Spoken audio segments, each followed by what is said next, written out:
everyone, welcome back to our podcast for Women Tech Makers Montreal. I hope you are enjoying this holiday season that is nearly there. At least here in Montreal, we can see a lot of snow. I don't know, in Italy. How about you, Laetitia? It's not snowing, but it's cold. Not like in Montreal, It's but yeah. cold. Okay, I can understand. So I'm Stefania. I'm the lead of Women Tech Makers Montreal, and today I'm with Laetitia. Hey, Laetitia. Hello, everyone. So I'm Laetitia. I'm Women Tech Makers Ambassador as well. I'm also data instructor. And in our first episode, we talked about Google I/O announcements, and you can check it out on Spotify and YouTube. And yeah, we are back with this podcast. This is our second episode and we are super excited for that. And yeah, in this episode, we are going to start tech episodes, and this is our first basically. And in this episode, we have two inspiring women, Lujan and Marie-Claire, who transitioned from different careers in tech world. So they will basically share journeys and also share practical advice and explore how global communities can support women in technology. Can you present yourself? Hi everyone, my name is Lujan. I am currently a Unity and C# developer based in Montreal. I'm also a Women Tech Makers Ambassador, first time. I'm from Yemen and I'm really excited to join you guys today and tell my story. Hi everyone, I am Marie-Claire. I typically live in Montreal, but at the moment I'm in Central Africa because I am from Gabon. Been living in Montreal for 17 going on 18 years now. I'm a digital transformation consultant and a business and career coach as well, and I'm very happy to be here and share my experiences with you. So I will start with the first question. Probably I will ask this to Lujan. So what initially sparked your interest in the tech world, especially with your background? So I would say I was really curious about technology. I would go on my dad's laptop a lot and try to figure out how everything works and try to look for games and stuff. I think it came from the problem solving aspects of technology. They solve a problem, and I was really also into video games, and at one point, if you like video games, you want to make a video game, and that's kind of what started it. I started by just making a simple rock, paper, scissors game in C++, and it was that's how it started. Okay, now I have a second question. What is your favorite game? Currently, my favorite game is Hogwarts Legacy, but overall, I would say the Assassin's Creed series. Okay. Okay, I just know The Sims. I mean, if you love The Sims, you know that in March there will be a release of a new game, not from Electronic Arts. Little different, but I'm just waiting. But okay. Let's go back to you, Marie-Claire. So you work as a consultant, but I know that your background is traditional marketing. So how did you get there? So two things. I joined a company at a time where the company was on ongoing digital shift. So getting a new website, getting a CRM, like getting all of those digital tools. And I also had the most amazing manager who's now my mentor. And she basically said, you were so curious that do you want to take on the lead on these projects? And I was like, oh, okay, I guess so. So I got into it and I really loved it. The fact that it's always changing, because I'm very curious and I get bored easily. So yeah, that's kind of how I got into tech. Okay, so we can say to the managers out there, please push your people, because then they will shine. It's really, really important that. So yeah, when we talk about tech, we talk about big domain. So I think, especially when I hear different people, different stories, I have this impression that it's very hard to be on the right track, to choose the right path. Is there a moment where you said, okay, I did the good choice for me? For me, there's always doubts along the way. You will face obstacles where you're like, was this the right choice? Was this the right choice? What kept me going is every little small success along the way kind of reminds me that I chose this, and it makes me happy because I chose to be here. I chose to be in tech because I love tech. So even if you get moments where you're like, I don't know if this is right, I remind myself that I love tech and I want to be here. And that's kind of what made me realize that no matter what, even if I have doubts, this is a good choice because I chose to be here. I think on my end, it was the fact that I managed a massive project, and that moment of working for months for something to work, and then you push the button and it does work, you just feel like, oh my God, all of those discussions, all of the struggles, everything was so worth it. And the more I was working on those projects, the more I was working with people from different fields. And I really thought like, this is where I belong, at the crossroads of all of those different people and just making stuff work, basically. So that kind of reassured me that I had a seat in the room. Yeah, this is super interesting because I just realized that we are in a meeting so all of us had a transition, like in the career. My background also it's different, is civil engineering. In my experience, when I decided to change to technology, basically I felt like one of the points was about the community. Like, I don't know if you had experience like this. I felt like tech community is also something strong. Civil engineering also is a career that like you cannot find a lot of women in this path. In tech, we also face this problem, but we can, I don't know, I feel the community like strong community. I don't know if you feel the same. I actually dropped out of chemical engineering at Polytechnique Montréal. My dad is still appalled at this. I dropped out and I went to study marketing. So I mean, I kind of had like different transitions. So I dropped out, I went to marketing, and now I'm back in tech, and my dad is just like, what are you doing? Like you could have been there like 15 years ago or something. But at the time, my dad, who's a civil engineer, I think, he was like, engineering is the only way for you. It's the only thing you can do in life. So I was like, oh my God, when I dropped out, I panicked. But I'm so happy that I was able to come back. And I think I felt the same thing where, yes, it may be sometimes difficult to get hired when you change from a non-STEM back to a tech role. But at the same time, the actual people are very welcoming. We share the same struggles at different levels. And so you really feel like you're part of a big family, regardless of the role and of the company. Yeah, I would add also, because I did 3 years of business, and then I'm from Yemen, so I started business in Yemen for 3 years, but due to the problems in Yemen, I had to leave, so I was unable to finish. So I took that moment where I'm like, okay, I really like tech. I've been doing tech as a hobby. I think I'm gonna start over and go into what I initially wanted. And everyone was like, oh my God, you're gonna start over, like another 4 years. Everyone is gonna be younger than you and stuff. And I just want to say it's never too late. It did not make any difference. I graduated. I'm working with people my age, and don't listen to anyone that tells you, oh, it's gonna take long.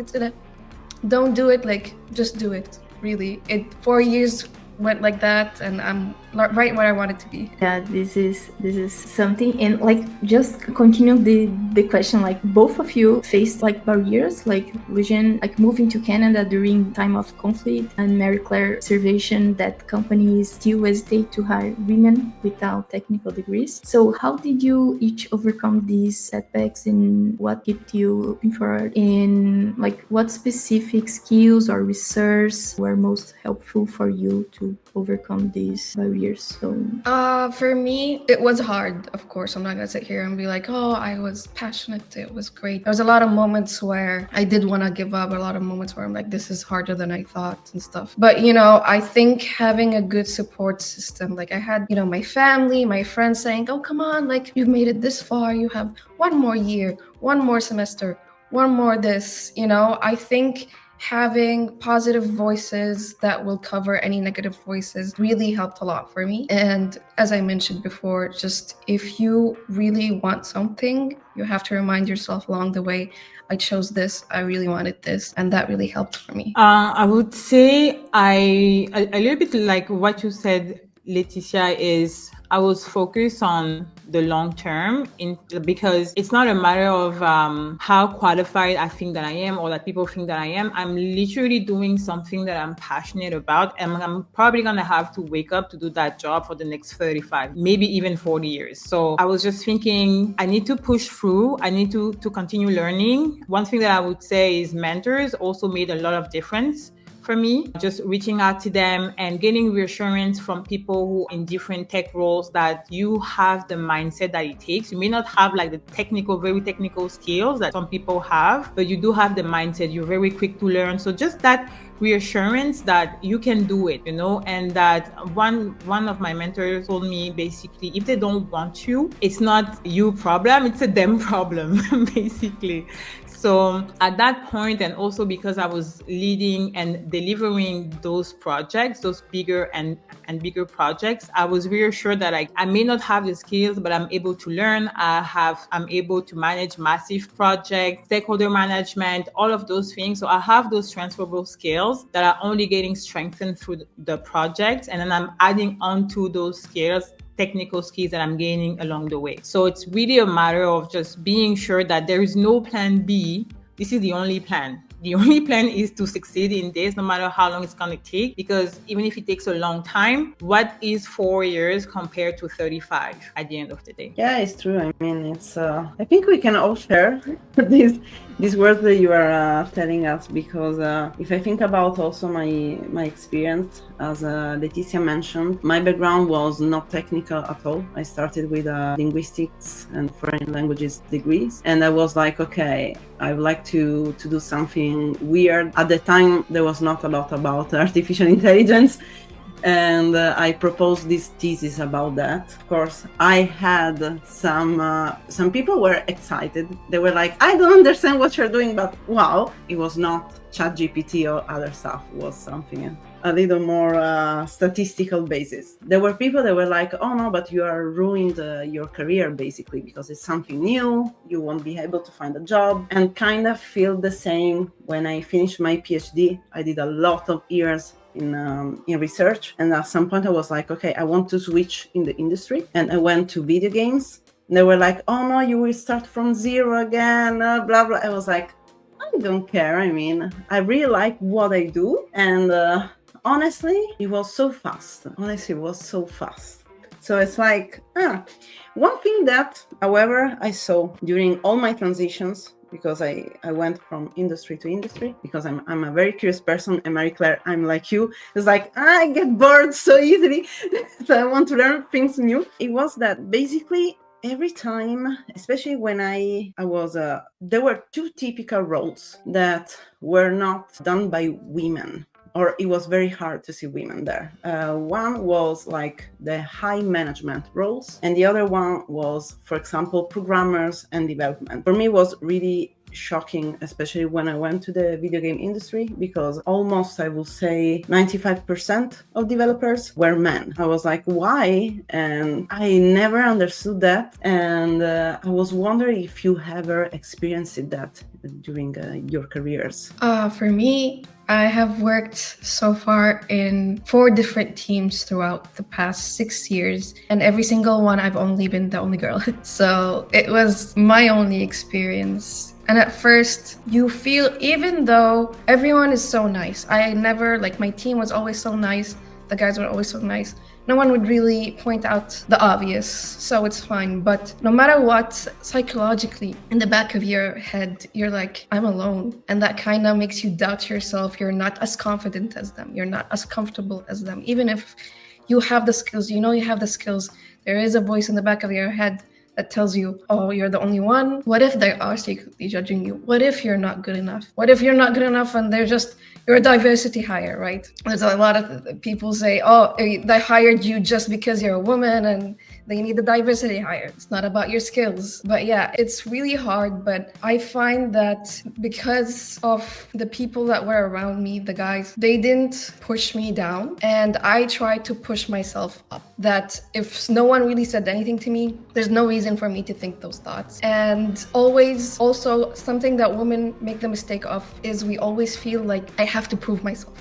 I have to prove that I belong here. I have to prove that I'm just as good as them. Don't do that. That's what I did in the beginning. You don't have to prove yourself. You already got hired. You're just as good as everyone else. Do your job. You're doing great. And there's no need for you to do that extra push, because that adds to the problem. I would echo this. I've rarely worked with a female developer, like very rarely. Most of them were men, like you said, Stefania. So I was also often the only Black woman under 40. I was the only one under 40, the only woman, and then the only Black woman. And it was just like, okay, what am I doing here? And some people had been working in tech since, like, I don't know, 1985. Like, I wasn't even born, guys. So it was like, okay, what right do I have to tell someone like that who has that experience to do anything?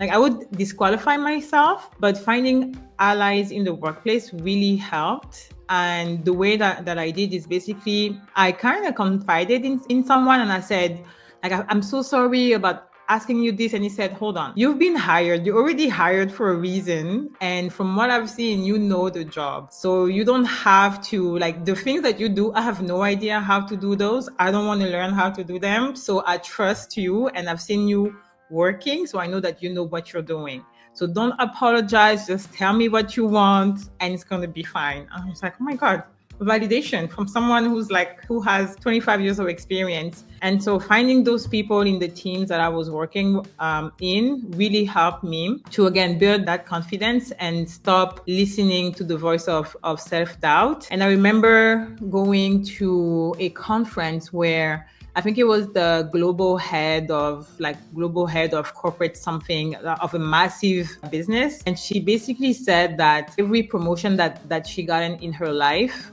her imposter syndrome was getting the same promotion.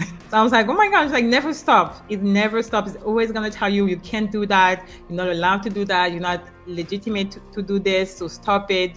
But you kind of have to push through, and confidence is like a muscle. The more you train it, the more you build the resistance to those thoughts, and you can actually do your best. So I would say allies, really, really key in the workplace, to find those people who are going to vouch for you in behind closed doors, but also reinforce or strengthen your confidence in yourself. All these stories made me think about two different stuff. The first, when I was working in a company, again, like you, I was the only woman, especially doing artificial intelligence. It was very weird. And I saw my colleagues, they were going to have a beer. And I was thinking, oh, they never invite me. It's because I'm the only woman.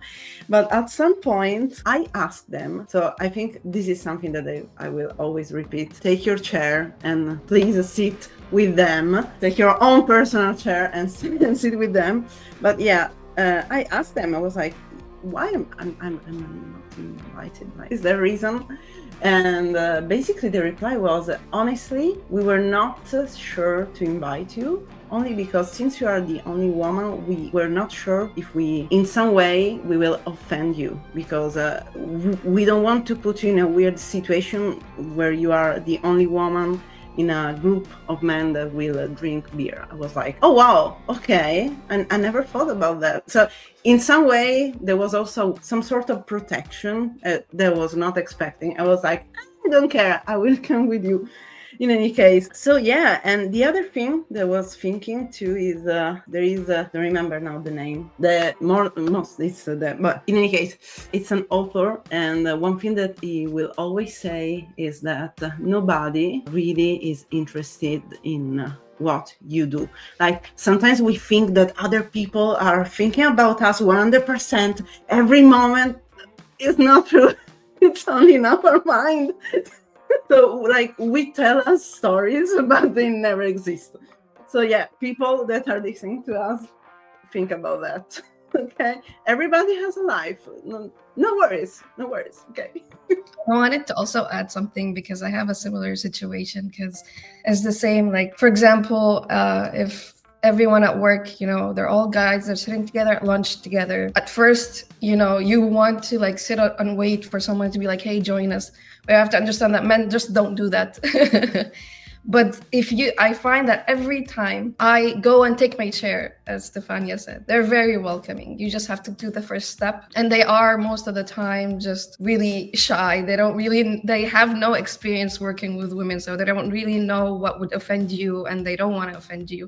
So you have to just open the door for them, and you'll be surprised that they are actually interested in learning more about you and sitting with you. Also, don't be shy to ask questions or say, I'm struggling with something. That's something also that in the beginning I was too shy to say, oh, could you help me with this? Because then I'll be like, oh, they think I don't know what I'm doing. And I was surprised to say, hey, I struggled with this too in the beginning. And like, they can be vulnerable too. They have their struggles too. It's not a woman thing. They struggle too. They tell it among themselves, and you can join them. You can just be open, and they will be open with you. Yeah, in the beginning of my career as well in tech, I was the only one woman in my team, and I had like imposter syndrome. And like always, I was like shy to ask questions, but at the end, like you can just ask. So I felt that maybe because I was the only one there, like woman. But yeah, you can just go ahead and ask questions. Like, don't be shy for that. And honestly, asking questions saved me so much time compared to the beginning when I was not asking them, and I would struggle to fix my code. I would struggle to do those things, and I would just be like, oh my God, I need to show to them. But again, they don't think about my work as much as I think they do.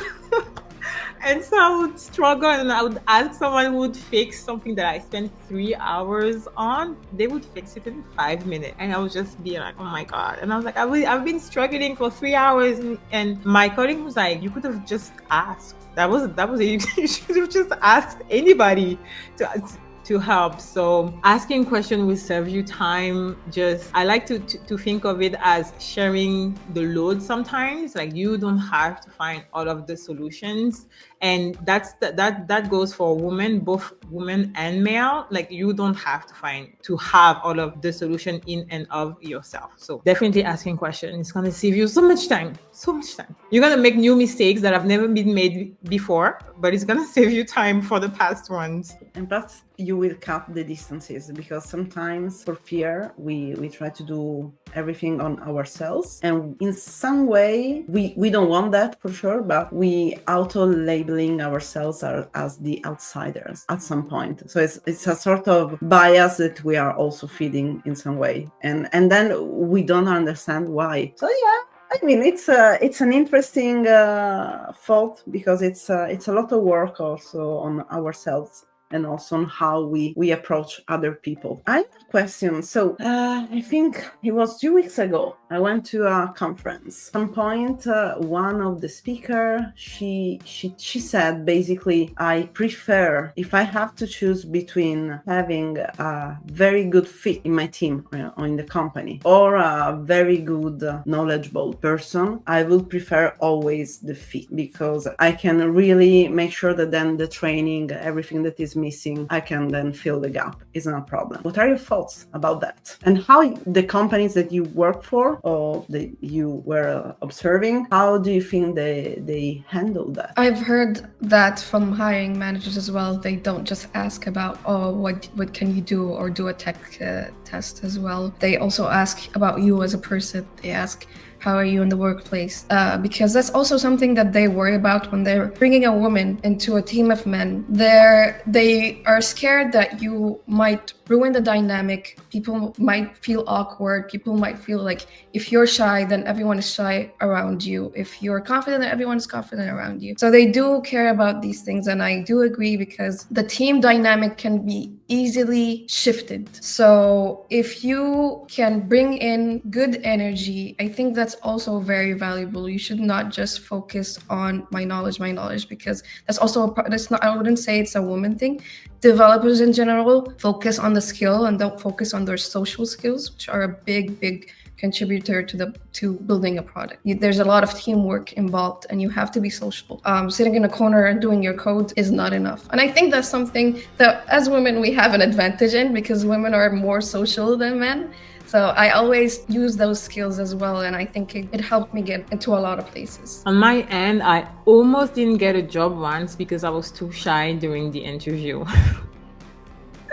This is the most ridiculous thing that someone has ever said about me, that I'm shy. But that literally what they said. I'm like, oh, she's so shy. In the role, she has to talk to a lot of people. She has to be forward and she has to be proactive and stuff. I ended up being hired as junior role for the same position that I applied to, because someone in the interviewer group said she has the skill, she wants to learn, so I think it's going to be fine. And it's been fine. The thing I would say is, like, I've hired on fit a lot, again, for the same reason, just like the atmosphere can change really quickly. The thing that I'm going to check though is, can that person actually learn? Are they flexible? Are they adaptable? Do they want to learn new things? Are they going to be able to adjust? All of those things, because it can have also an impact on the atmosphere of the team. And it's going to make my job as a manager harder if I have someone who never wants to do anything new,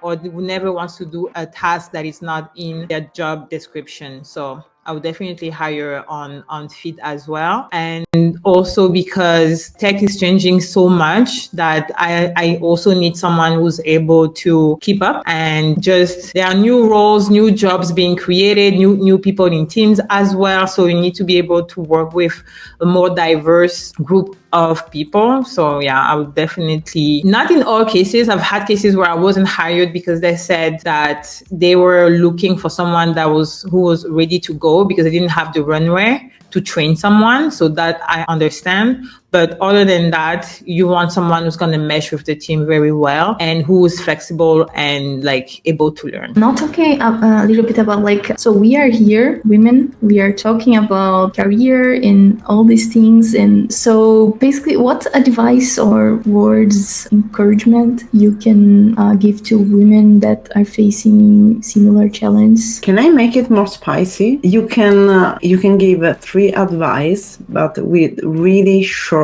sentences. So under, I don't know, 30 words. That's spicy. Let's go. Okay, 3 pieces of advice. Believe in your potential and stay persistent. Build skills, seek mentorship, and focus on your strength. I mean, it's 4, but it's all the same. 4 and 3, it's the same.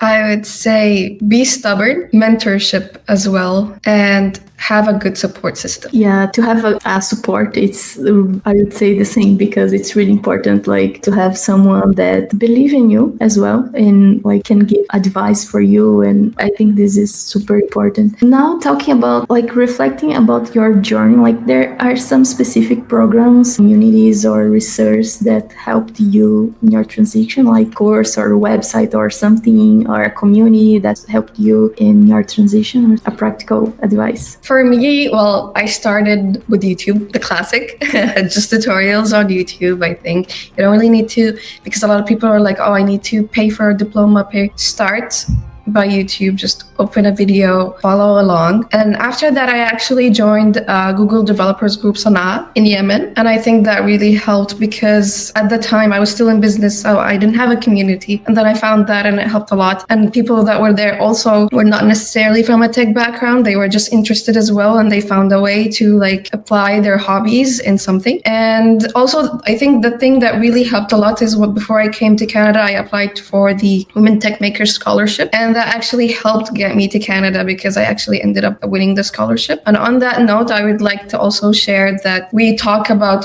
find a mentor, find a support system. Don't forget to be the support system for someone else as well, because we often forget that someone needs to hear about your success. Someone needs to know that you're doing well so that they know that they can get there sometimes. Share that with people. When I shared that I got the Women Tech Makers Scholarship with people I have on Facebook, everyone was shocked in Yemen because they didn't even know that was an option for them. They didn't even know they could apply to the Women Tech Makers. They're like, Google? Like, we're so far. Like, Google doesn't even know it exists. And I got hundreds of DMs from women saying, you inspired me. That's great. How did you do it? I had no idea. How do you advise me to do? And it made me realize how many people need help. How many people need guidance. So receive guidance, but also give guidance as well. 1,000% agree. Just wanted to say that. But Marie-Claire, I have a question for you. So with your experience, I would like to ask you if there were any particular programs or networks or initiatives that you experienced yourself or when helping other people that were particularly effective to make sure that women could transition in the tech world. Any particular program? I would say I used YouTube as well, honestly.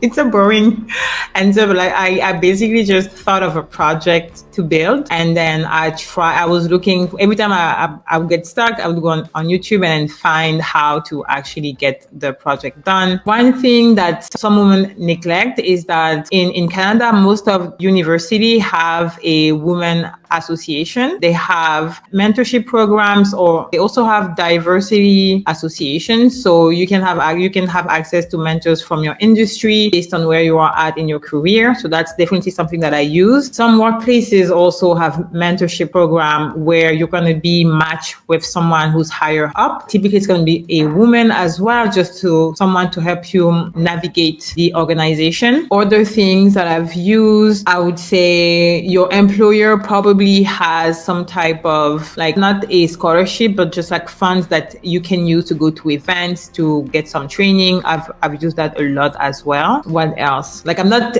giving names just because there are different schools and different employers, but those are kind of the things that I use. I also did, like, my biggest advice is when you have something or a field or a job like that you are curious about, go seek the person who's doing that job or the person who's embodying the skill that you want to have or that you are curious about, and see if it's something that you want to actually dig into. And then from there are plenty of resources online that you can use to train yourself, groups that you can join. There are as a solutions consultant, there's a pre-sales collective as well. They have a very technical course there. I was also part of Le Wagon. They have boot camps, dev boot camps too. So there are a lot of resources, but like Lujan said, some people just don't know that it exists. But the first step is saying, I want to learn this, or I want to know how to do this. Ask someone, or ask Google, or ask Perplexity AI where to go to get that resource. You're probably going to find one. I think another thing you can do is like just go to events and meet people. Like last weekend, I think I went to DevFest in Milan. I met a lot of people and I talked with them about programs, about a lot of things. And I just figured out different programs that I didn't know before. Yeah, and it's networking, so you can like do that, like connect with people. And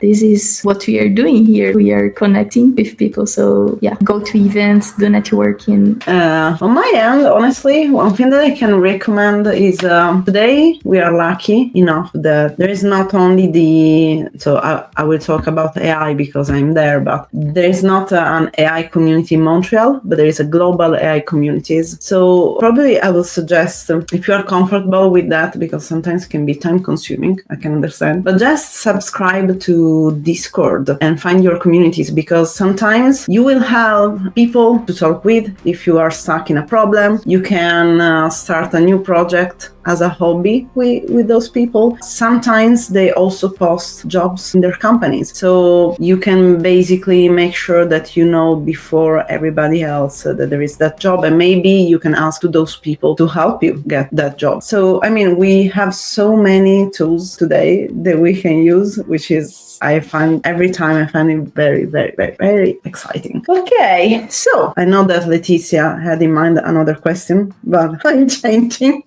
This episode is very spicy. So the theme of this year for Women Tech Maker is redefine the possible. So I will ask each one of you, also for you, Laetitia, what does it mean to redefine the possible? So I will start with Lujan. I'm not exactly sure how you could redefine the possible, but I would explain it in a way that basically break the glass ceiling. Basically, don't define yourself by the things that are already defined in the industry. These are the possible choices. There could be more. or you could change things. You could reach new limits that you didn't even know existed. I would say don't limit yourself. That would help you redefine the possible.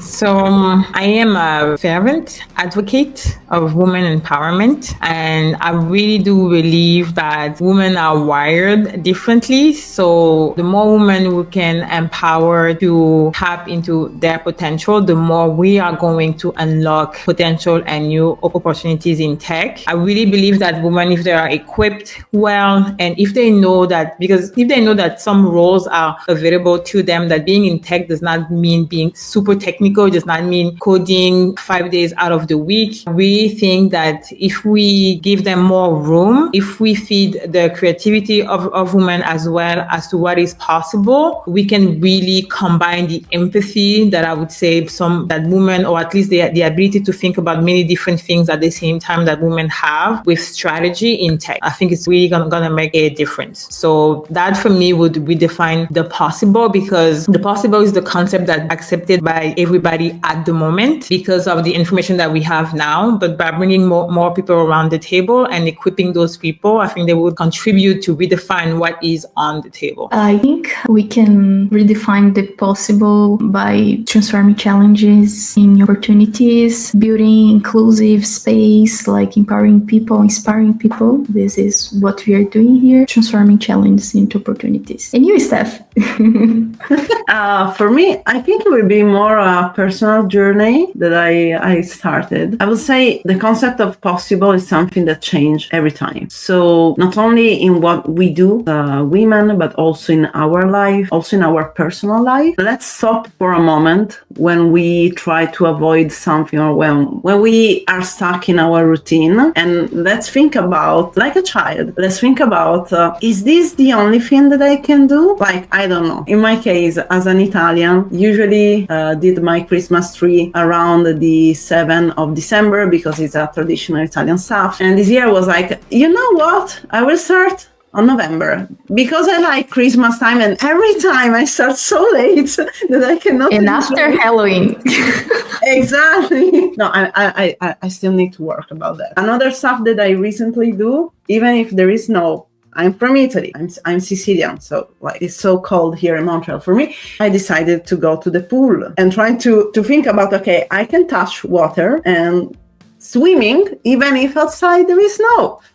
I did it. For me, it was something impossible to think, but I did it. And I mean, these are like stupid things, but in some way, they make you think about some of the limitations that we also create. And sometimes we create those limitations without even thinking, really. Like, it's like an autopilot. If we stop and we say, okay, I usually take, I don't know, 2 cookies and milk for breakfast. What if today I will do another thing? I will try another dish, anything. And it might be also, I don't know, something for work. In my case, I started to do project with web development.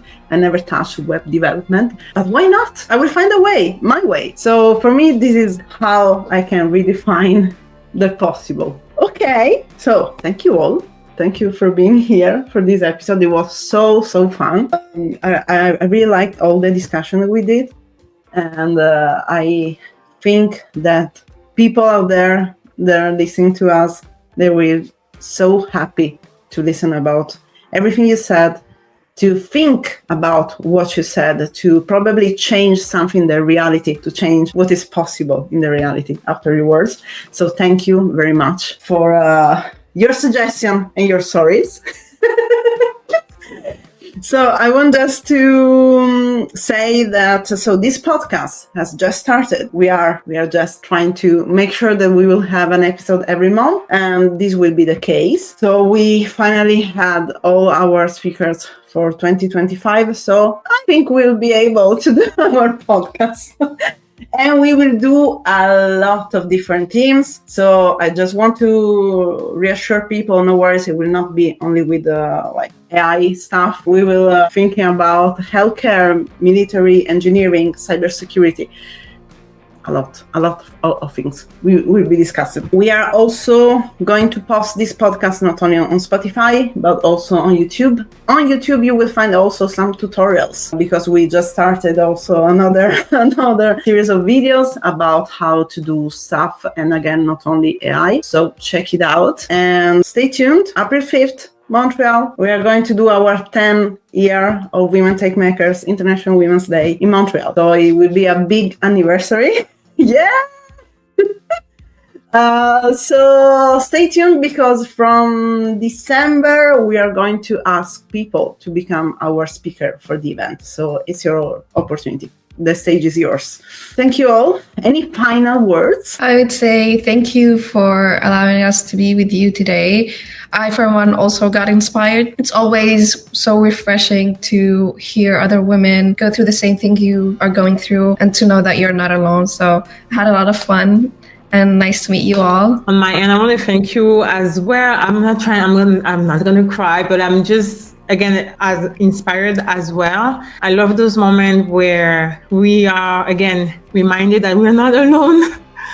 It's not the end of the world, that things can get better, and that even if we may not have in front of us people who understand us, there are other people out there who can and who will. So I'm very, very happy that we had the opportunity to talk. I was inspired by all of you, all of your stories. It validates, again, strengthen my confidence that I'm in the right place. So, and this podcast contributed to that, and I hope it's going to do the same for other people. And just do it. Just switch.